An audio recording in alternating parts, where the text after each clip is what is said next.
너희교회 새벽기도회 시작하겠습니다. 찬송가 388장 비바람이 칠 때와 물결 높이 일 때에 찰스 웨슬레의 작사 곡으로 귀한 찬송입니다. 비바람이 칠 때와 물결 높이 일 때에 사랑 많은 우리 주 나를 품어 주소서. 풍파 지나가도록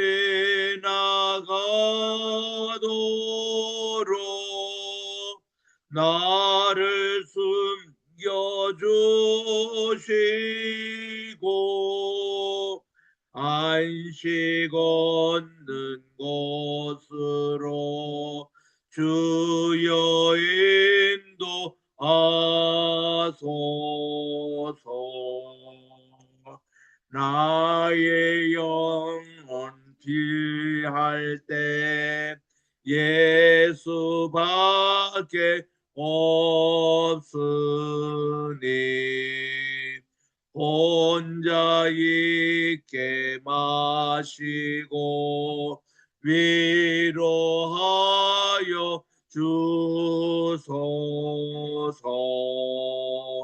구주 의지하옵고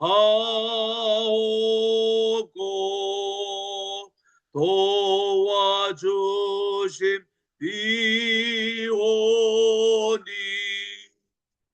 알 수 없는 죄인을 주여 보호하소서. 전능하신 예수께 나의 소원 있으니 병든 자와 맹인을 고쳐주십니다.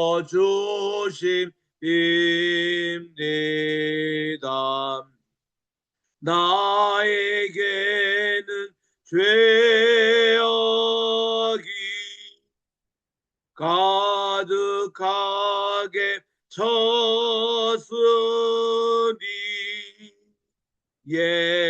예수께는 진리와 은혜 충만하도다.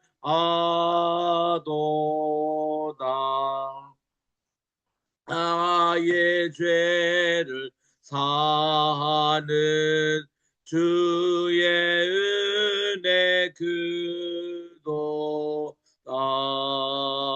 생명수로 고치사 나를 성케 하소서.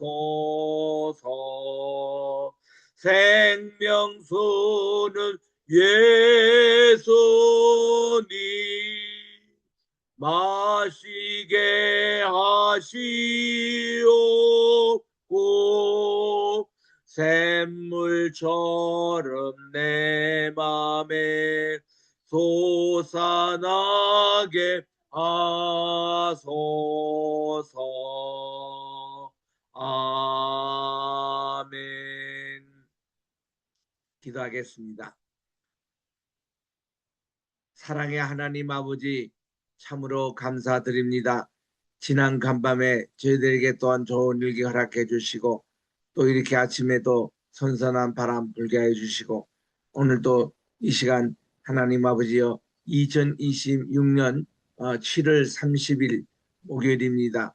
하나님 이렇게 내일이면 7월 말일이고 또 이렇게 휴가철입니다. 하나님 이렇게 아버지 좋은 또 나를 저희들에게 허락해 주신 주말을 맞이하는데 하나님 아버지 오늘 또 주신 귀한 마가복음 12장 말씀을 통해서 예수님의 변정을 배우게 도와주시옵시고 하나님 나라에 전파하는데 정말 우리가 이 귀한 논리를 배우게 도와주셨기만을 예수님의 이름으로 기도드립니다. 아멘. 오늘은 우리 마가복음 12장 13절부터 우리 읽도록 하겠습니다. 에서 우리 15절까지 우리 읽도록 하겠습니다. 시작. 그들이 예수님의 말씀을 책잡으려 하여 바리새인과 헤롯 땅 중에서 사람을 보내매 와서 가로되 선생님이여 우리가 아노니 당신은 참으로 아무라도 끓이기는 일이 없으시니 이는 사람을 외모로 보지 않고 오직 참으로서 하나님의 도를 가르치심이니이다. 가이사에게 세를 바치는 것이 가하니까 불가하니까 우리가 바치리까 말리까 한데 예수님께서 그 외식을 함을 아시고 이르시되 어찌하여 나를 시험하느냐 데나리온 하나를 가져다가 내게 보이라 하시니. 아멘. 어저께 우리 마지막으로 말씀하신 모퉁이 돌, 이는 너무나 중요하기 때문에 다시 한번 우리 강조하겠습니다. 시편 118편 22절은 신구약 전체의 딱 중심이에요. 거기가. 그러니까 우리 성경 신구약 전체가 1189장 가운데 딱 중간이 시편 118편이고 거기서도 딱 중간이 22절입니다. 건축자의 버린 돌을 이제 하나님께서는 집에 그 모퉁이 돌로 삼으셨다, 그런 말씀입니다. 그래서 이스라엘 가보면은 모퉁이 돌이라는 것은 우리 고인돌의 덮개돌이 있잖아요. 이 고인돌의 덮개돌은 자연돌입니다. 거기는 절대로 칼을 대거나 또 무슨 정을 대거나 또 망치를 대는 이런 인간의 쇠붙이로 그 손대면 안 되는 곳이 자연석입니다. 이거를 우리는 반석이라 표현해요. 이 반석의 자연석, 여기 위에 이렇게 짓는 집, 이게 모퉁이 돌이에요. 그래서 이 모퉁이 돌은 굉장히 강합니다. 힘을 다 받습니다. 그래서 이 모든 건축의 벽이며 위에 천장이며 이 모든 힘이 다 이 모퉁이 돌이 위에 있기 때문에 모퉁이 돌이 쑥 빠지면 집 전체가 무너지는 그런 돌입니다. 그러니까 우리가 이스라엘이나 중동 지방에서는 집을 지을 때에 모퉁이 돌을 뭘로 하느냐, 굉장히 중요한 얘기입니다. 우리 튀르키에 가보면은 이스탄불에 그 소피아 교회가 있습니다. 지금 지상에 남아있는 교회 가운데서 가장 오래된 교회로 꼽히고 있습니다. 거기에 가보면은 밑에 지하에 모퉁이 돌이 보여요. 그래서 그 모퉁이돌이 꽤 큽니다. 우리 그냥 고인돌의 그 위에 덮개돌이라 생각하면 돼요. 그게 그렇게 중요한 것인데 예수님은 우리의 모퉁이돌이라는 겁니다. 우리의 모든 힘을 받는, 그러니까 내 모든 인생의 설계와 우리의 가정의 기초와 우리 교회와 우리 나라와 모든 것의 기초돌, 바로 모퉁이돌이 되시는 분이 예수님이라는 거. 이게 돼야만이 집안이 제대로 섭니다. 이것이 빠지면 집은 다 무너지게 돼 있습니다. 예수님이 없는 인생은 아무 소용이 없습니다. 예수님 없는 나라는 그것도 아무 가치가 없는 공동체입니다. 그래서 우리는 예수님 중심으로 이런 모퉁이돌, 이거를 우리들이 꼭 우리 기억해야 합니다. 예수님은 바로 이런 모퉁이돌로서 십자가에 달리셔서 우리 주님은 속죄 제물이 되심으로 우리 모든 죄를 다 짊어지시고 다 용서해 주시고 우리는 새로운 인생의 길을 출발할 수 있게 된 겁니다. 그래서 우리는 매일매일 우리의 삶을 새롭게 한다는 것은 우리 속에 예수님의 보혈의 피로 수혈을 받는 시간이에요. 이 아침 시간이 얼마나 거룩한 시간인지 모릅니다. 예수님의 보혈로 우리가 수혈을 받자. 예수님의 그 모든 것으로 우리의 모퉁이 돌로 다시 우리 확인하는 시간. 이게 아침 시간입니다. 새벽에 승리하는 것은 하루 종일을 승리합니다. 새벽에 실패하면은 하루 종일 실패가 되는 거예요. 그러니 이 시간이 얼마나 귀한지 모릅니다. 오늘은 우리 마가복음 12장에서 우리 어저께 예고했던 대로 예수님의 변증을 우리가 배우도록 하겠습니다. 이 변증이란 것은 사실 어떤 논리를 가지고 어떤 이성을 가지고 상대방과 대화해가지고 내가 이겨내는 이런 방법을 논리법이라 그렇게 얘기합니다. 그래서 헬라 철학에서는 이 논증이 굉장히 중요합니다. 그래서 이런 논리법을 우리가 성경에서도 배울 수 있는데 특별히 지금 요즘 주일날마다 강의하고 있는 예레미야서 굉장히 논증이 좋습니다. 이 예레미야의 변증법, 그 예레미야에 나오는 하나님의 변증법이죠. 굉장히 훌륭합니다. 어떻게 우리는 이 마귀와 사탄, 이 세력, 우상숭배자들 이들과 논쟁을 해서 우리가 승리하는 방법, 이게 예레미야서에 꽉 차 있습니다. 이사야도 하나님의 논리가 꽉 차 있습니다. 에스겔도 마찬가지입니다. 모든 게 이렇게 대화법으로 이렇게 논증법을 이렇게 우리에게 가르치고 있습니다. 그리고는 우리 복음서에도 이렇게 논증, 이 지금 오늘도 마가복음이 나오는데 예수님이 먼저 바리새인들에게 세금 바치는 문제로 질문을 받고 여기에 답변하는 과정에서 그들이 꼼짝 못하도록 주님이 던지는 질문 하나에 그들이 꼼짝을 못합니다. 또 사도개인들이 와서 부활에 관한 그런 질문을 할 때도 우리 주님이 또 이 질문법으로 그들을 장악합니다. 그리고 또한 이제 서기관이 또 와서 율법학사가 와서 예수님께 큰 계명이 뭐냐 이게 말씀할 때도 주님은 이런 주님의 논증법으로 말씀해 주십니다. 예수님은 전체 이 복음서에 보면은 우리에게 가르치는 방법에 하나님 나라의 변정을 가지고 우리에게 하기 때문에 말씀이 우리에게 들어오고 또 그게 교육법으로도 굉장히 중요한 거. 이걸 우리는 예수님으로부터 배워야 하는 것이죠. 그래서 예수님은 비유의 방법으로도 이렇게 우리에게 가르쳐 주십니다. 하나님 나라를 증거하고 계세요. 그리고 또 우리 주님은 기적 표적으로도 우리에게 말씀을 가르쳐 주십니다. 이게 다 변증법이에요.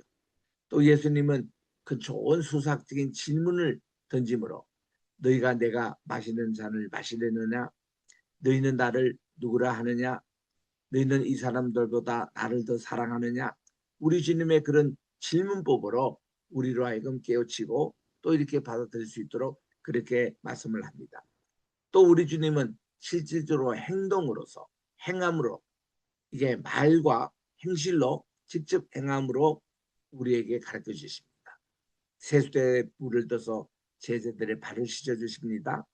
우리 주님은 환우들을 한 사람 한 사람 터치하고 합도함으로 그 사람의 병마를 다 떠나게 만듭니다. 우리 주님의 권능의 성격.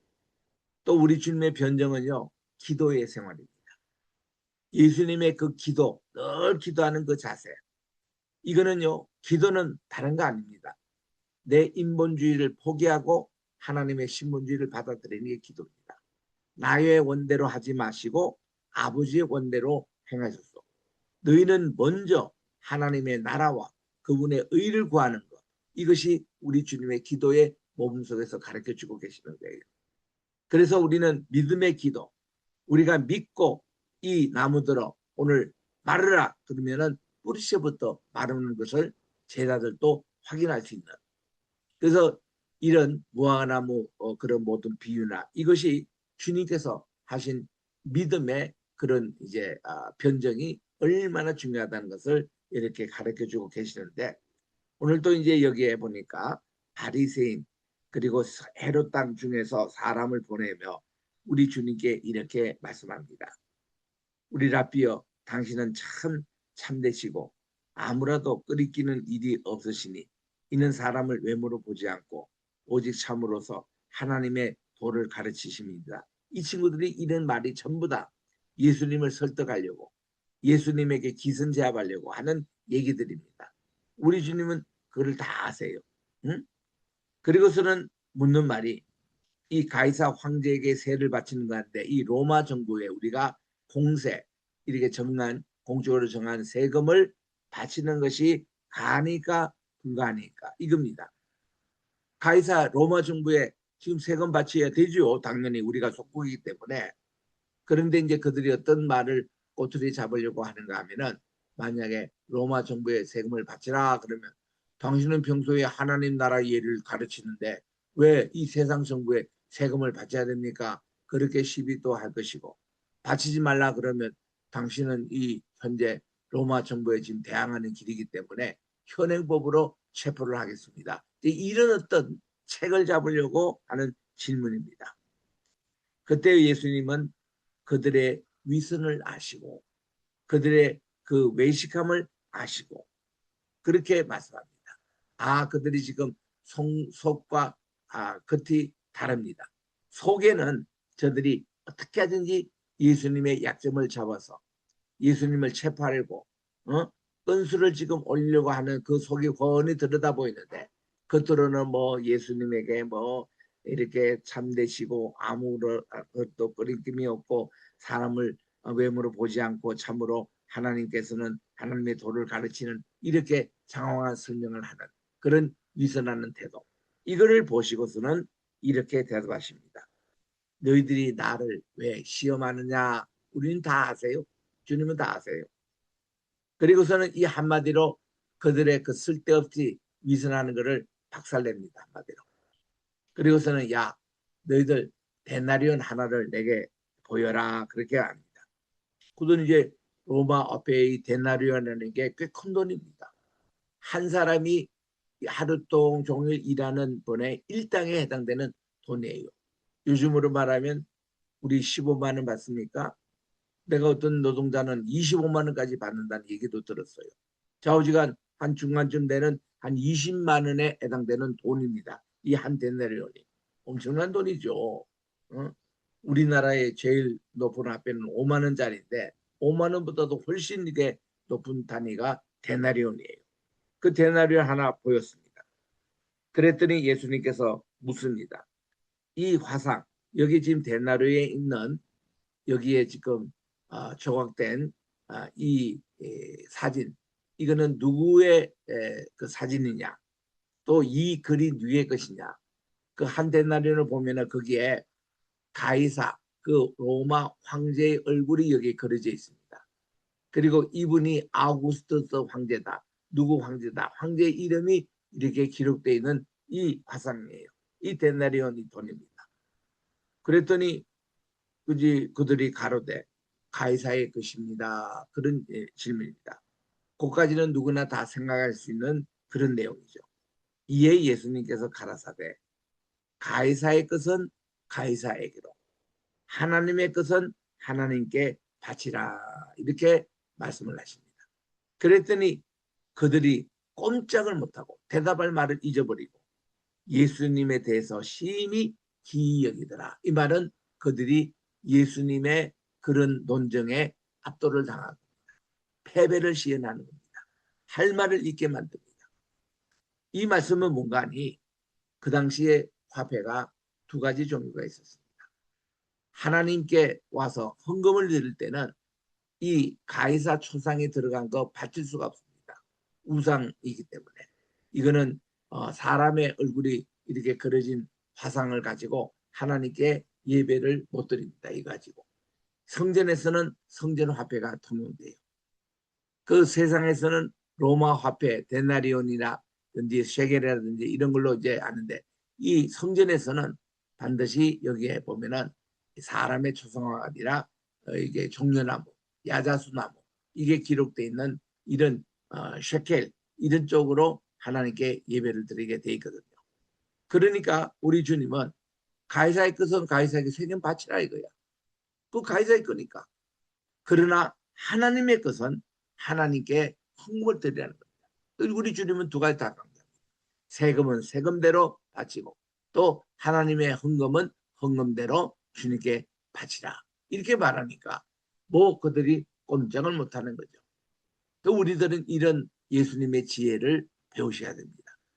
자, 이렇게 바리새인들이 이제 패배당한 것을 듣고 이제 부활이 없다 하는 사두개인들이 이번에는 났습니다. 이 사두개인들은 누굽니까? 마카비 독립운동 이후에 그들이 독립하고 나서 이 나라를 정치적으로 다스리는데 이 사두개인은 사독 제사장 계열의 사람들이었습니다. 그들을 하스모니언 이런 가문이라고 얘기합니다. 이 사독 그 출신의 이 사람들은 정치를 좋아해요. 나서기를 좋아합니다. 그래서 나라의 정치를 이 하스모니언이 잡았습니다. 사두개인들은 세상 정치에 참여한 사람들입니다. 근데 이들은 경건했던 바리새인과는 달리 좀 신앙의 노선의 차이가 있습니다. 사두개인들은 모세 오경만 성경으로 믿었지 예언서며 역사서며 지혜문서 성경으로 인정하지 않았습니다. 또 그들은 이 천사의 존재도 부인했고 부활도 없다라고 주장하는 쪽이 사두개인입니다. 그래서 지금 가지고 온 것은 그들의 부활 논쟁으로 주님께 지금 시비를 걸고 있는 겁니다. 부활이 없다고 믿는 사두개인들이 예수님께 와서 물을 때 선생님이여 저희가 모세가 우리에게 써주기를 사람의 영이 자식이 없이 아내를 두고 죽거든 그랬는데 지금 여기 큰 형이 이제 살다가 자식 없이 죽고 말았습니다. 형수만 지금 살아남아 있는 거예요. 그런데 거기는 남동생이 몇 명 있었습니다. 그런데 자식이 없이 아내를 두고 죽거든 그 동생, 그 시동생이 그 밑에 바로 시동생이 형수하고 이렇게 관계를 맺어서 아기를 낳게 되어 있습니다. 그러면 이 아기는 누구 거냐면 죽은 형의 아기가 되는 거예요. 이런 거를 계대 결혼이라 그렇게 얘기합니다. 계대 결혼을 영어로서는 이게 이제 levirate marriage라고 L-E-R-A-T-E levirate marriage라고 계대 결혼. 여기에 대한 실질적인 예는 유다가 다말과 결혼하게 됩니다. 그때 이 다말이 자기 남편인 큰형이 죽고 동생하고 이렇게 이제 그 관계를 해서 큰형의 죽은 그거를 대를 이려고 했는데 이 동생이 말을 듣지 않아요. 뭐 어차피 나도 자기 애가 아니니까. 그래서 이 엘이라는 이 동생이 땅에다가 설정해버리고 형수에게 씨를 주지 않았습니다. 그래서 하나님이 또 엘까지도 데려가십니다.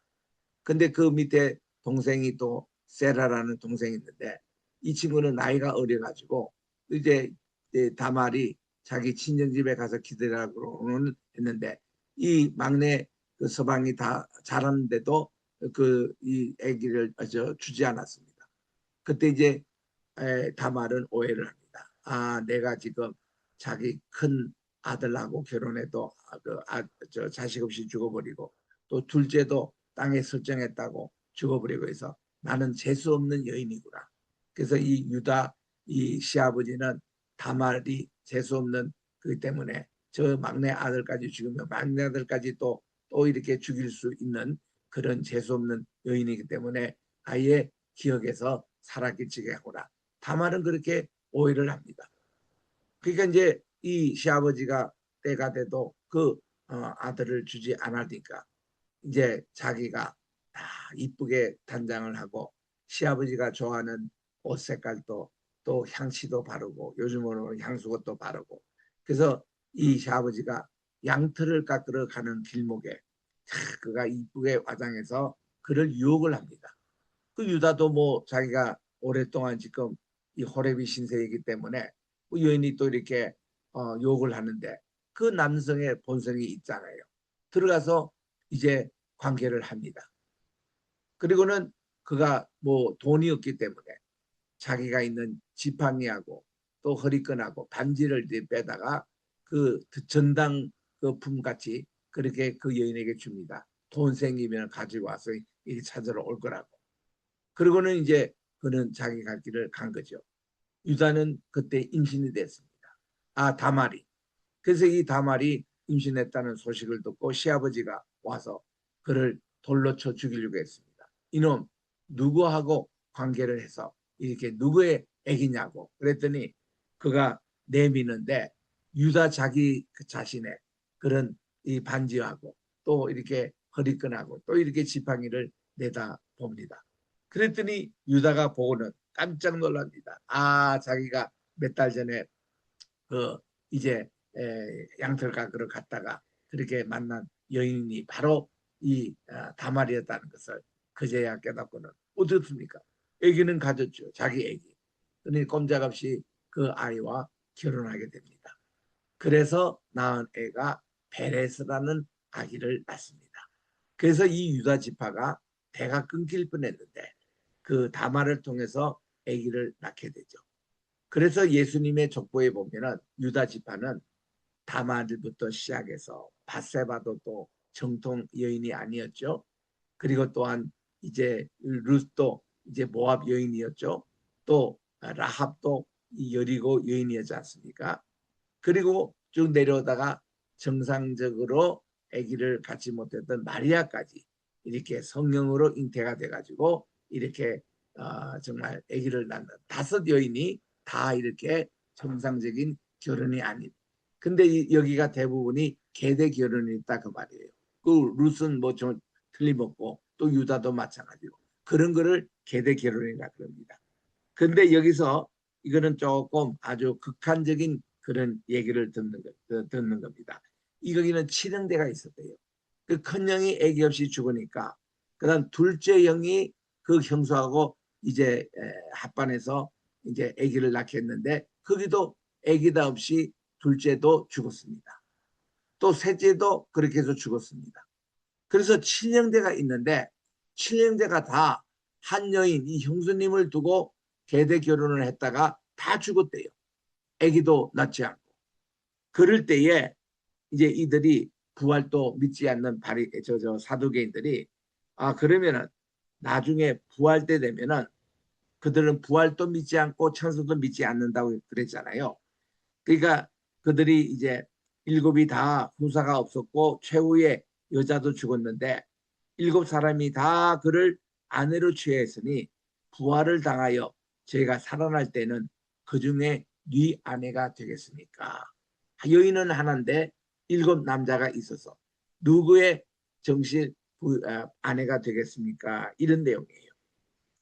그러니까 여기서는 만약에 법적으로 제대로 얘기한다면은 여기는 당연히 이 여인은 큰 형의 아내죠. 그 나머지는 다 계대 결혼했기 때문에 그런 이제 정식 부인이라고 칭할 수는 없습니다. 그런데 이런 곤란한 질문을 예수님께 한 겁니다. 그때 예수님께서 대답하시되 너희는 성경도 하나님의 능력도 알지 못함으로 오해함이 아니냐. 사람이 죽은 자 가운데서 살아날 때에는 장가도 아니가고 시집도 아니가고 하늘에 있는 천사들과 같으니라. 그러니까 이제 우리가 이제 천국에 가고 우리가 사람이 죽고 나서 있는 그 세상에는 거기서는 더 이상 장가도 시집도 갈 필요가 없는 세상입니다. 우리 모두 다가 천사로 변한다는 겁니다. 영적으로 그렇기 때문에 너희들은 부활을 뭐 믿지 않는 사두개인이지만 너희들이 똑똑히 알아하는 거예요. 부활이 반드시 있고 부활을 그때는 이런 어떤 결혼 관계가 거기는 없다는 것입니다. 그래서 이 말씀을 딱 하니 이 사두개인도 입이 있어도 말을 못합니다. 이렇게 해서 우리 주님은 유구무원이라 이들이 그렇게 딱 됐습니다. 그래서 26절에 죽은 자의 살아난다는 것을 의논할진대 너희가 모세의 책 중에 가시나무 떨기에 관한 글에 하나님께서 모세에게 이르시되 나는 아브라함의 하나님이요 이삭의 하나님이요 야곱의 하나님이로다. 우리 하나님은 모든 족장의 하나님이라는 말씀을 읽어보지 못하였느냐.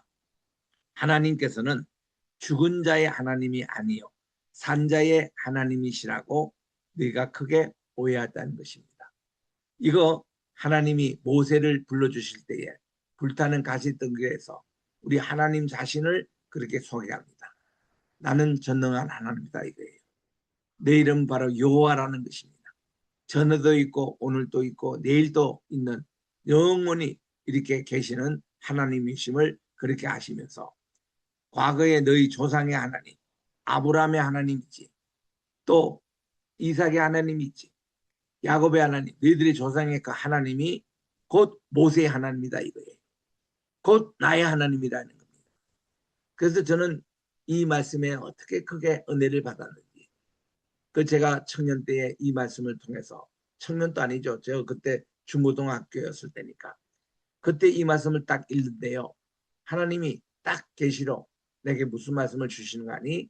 바로 아브라함을 만났던 그 하나님이 오늘날 너의 하나님이 된다는 거예요. 야, 4,000년 전에 우리 아브라함에게 말씀하신 그 하나님이 곧 오늘날 여기 있는 나의 하나님이 된다는 거예요. 그래서 제가 얼마나 놀랐는지, 그때부터 우리 하나님에 대한 그 신앙이 더 철두철미하게 지금까지 오고 있는 겁니다. 오늘 또 이 시간에도요, 하나님이요, 아브라함을 만나주시고, 또 이삭을 불러주시고, 야곱을 불러주신, 그리고 모세를 불러주신, 이사야를 불러주신, 다윗을 불러주신 그 하나님이 오늘 또 나의 하나님이 된다는 거예요. 오늘 또 우리의 하나님 된다는 거예요. 그 하나님은 죽은 자의 하나님이 아니라 산 자의 하나님이시는 것을 우리에게 이렇게 밝히 보여주는, 이게 그 당시에 부활도 믿지 않고 천사의 존재도 믿지 않는 이 사두개인에게 말씀하신 내용입니다. 그때 이제 예수님께서 이렇게 바리새인과 또 사두개인 이 논쟁에서 이겼다는 얘기를 듣고 서기관 중에 한 사람이 와서 또 저희의 변호하는 것을 듣고 예수님께 대답 잘하신 줄 알고 자기도 평소에 궁금했던 것을 묻습니다. 계명 중에 첫째가 무엇입니까? 그때 우리 주님께서 첫째는 쉐마라는 겁니다. 이것이니 이스라엘아 들으라. 주 곧 우리 하나님은 유일하신 하나님이라. 내 마음을 다하고 목숨을 다하고 뜻을 다하여 힘을 다하여 주 너의 하나님을 사랑하라 하신 것이요. 우리 주님은 거기에 하나 더, 둘째는 이것이니 내 이웃을 내 몸과 같이 사랑하라 하신 것이라. 요 내 이웃을 내 몸과 같이 사랑하는 것이 레위기 19장 18절에 나오는 거예요. 레위기 19장 2절에는 내가 거룩하니 너희도 거룩하라. 우리 주님이 이렇게 말씀하셨습니다. 우리 주님의 거룩성을 어떻게 우리는 표현하느냐? 우리 이웃을 내 몸과 같이 사랑하는 것. 그것이 바로 주님에게 거룩한 생활이 된 것을 말씀해 주시고 있다. 이거를 딱 얘기를 하니까 여기에 더 큰 계명이 없다는 것입니다. 그때 이게 서기관이 얘기합니다. 선생님 옳습니다. 하나님은 한 분이시고 그 외에 다른 분이 없다는 말이 참이십니다. 마음을 다하고 지혜를 다하고 힘을 다하여 하나님을 사랑하는 것과 또 이웃을 제 몸과 같이 사랑하는 것이 이 전체로 드리는 번제물과 기타 제물보다 나으니이다. 우리 주님이 이렇게 지혜롭게 대답하는 서기관을 칭찬하십니다. 그 지혜 있게 대답함을 보시고 이르시되 내가 하나님 나라에 벌지 않도다 하시니 그 후에 감히 묻는 자가 없더라. 여러분, 예수님의 변정 배워야 되지 않겠습니까? 오늘 목회자들, 설교자 하는 분들 다 이거 하나님의 변정을 전하는 분입니다. 이런 것을 가르쳐줘야 됩니다. 성도님들에게. 정말 이게 말씀을 통해서, 어제도 제가 예레미야서 12장 강의하는 것을 다 지금 설교문으로 지금 다 보냈습니다. 어저께 밤늦게까지 제가 다 보냈습니다. 저는 이 설교문을 작성하고 그렇게 된 것을 수천 명에게 지금 카톡으로 보내는데 그 10명씩밖에 단위 끊어서 보낼 수가 없기 때문에 한참 시간이 걸려요.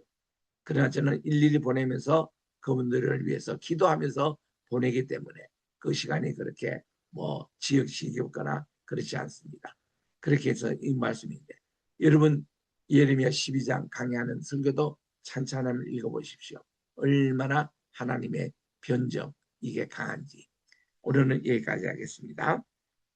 하나님 아버지, 이렇게 귀한 말씀, 오늘 또 우리 마가복음 12장을 통해서 예수님은 이제 몇 시간 있으면 십자가를 지셔야 될 시간까지도 하나님 나라의 변정으로 그들의 모든 주변에 예수님을 책잡으려고 하는 세력들을 다 이렇게 아버지 그들이 유구무원 입은 있어도 말을 못하게끔 딱 막았습니다.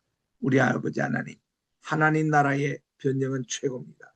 이 논리법을 잘 성경을 통해서 배우게 도와주시고 우리 신구약을 통해서 이 귀한 아버지여, 신본주의는 모든 인본주의의 논리를 다 이길 수 있습니다. 이 귀한 진리를 잘 배워서 우리들이 이 세상을 지혜롭게 또 경건하게 살아가는 저희들이 되게 도와주시옵기만 간절히 바라고, 오늘 또 우리 우리 대한민국을 위해서 기도하기를 원합니다. 또 우리 로이교회를 위해서 기도하기를 원합니다. 또 이제 우리 성도님들 하나님 한 분 한 분 환우들을 위해서 기도하기를 원합니다. 주여 인도해 주시옵시고 우리 로이교회가 우리 국내뿐만 아니라 또 전 세계에 다 이렇게 퍼지게 도와주시고 또 이제 아버지 하나님이여 우리 세계 선교회 마라나타 운동에 앞장서게 도와 주셨기만을 간절히 바라고 원하며 또 이제 아버지 하나님 우리 신학교와 또 우리 교회 또 이렇게 주님께서 지경을 넓혀주시는 역사가 이번 가을학기에도 꼭 일어나게 도와 주셨기만을 간절히 바라고 원하며 하나님 아버지 필요한 모든 것도 주님께서 충만하게 채워줄 줄 믿습니다. 함께 우리 동역하는 엉이지 로품을 축복해 주시고 내일 또 토요 예배 함께 또 드리게 사오니 내일은 또 문성 선교사님이 오셔서 빠삐아 누기니 또 선교를 위해서 또 헌신하신 그 어려운 일들을 우리들이 또 간증으로 듣게 사오니 하나님 우리 문성 선교사님의 건강을 책임져 주시고 지금 일주일에 3번씩 투숙하고 계시며 또 이렇게 심장도 굉장히 위태로운 그런 상황에 있다고 하는데 하나님께서 건강을 지켜주시고 내려오셔서 말씀 잘 전하게 도와 주시옵기만을 간절히 바라고 원하며 모든 우리 환우들 오늘도 우리 주께서 지켜주셔서 건강의 회복이 아버지 일어나서 정말 우리가 강건한 모습으로 주님을 위해서 섬기는 저희들이 되게 도와주시옵소서. 오늘 밤에 또 있을 우리 금요 철학 기도에 함께해 주시고 우리 주님께 간절히 부르짖는 믿음의 기도 또 우리 용서의 기도 꼭 드려서 하나님께 연락되는 귀한 기도회가 되게 도와주시옵기만을 예수님의 이름으로 기도드립니다. 아멘. 하늘에 계신 우리 아버지여 이름이 거룩히 여김을 받으시오며 나라에 임하옵시오며 뜻이 하늘에서 이룬 것 같이 땅에서도 이루어지이다. 오늘날 우리에게 일용할 양식을 주옵시고 우리가 우리에게 죄 지은 자를 사하여 준 것 같이 우리 죄를 사하여 주옵시고 우리를 시험에 들게 하지 마옵시며 다만 악에서 구하옵소서. 대개 나라와 권세와 영광이 아버지께 영원히 있사옵나이다. 예수님의 이름으로 기도드립니다. 아멘.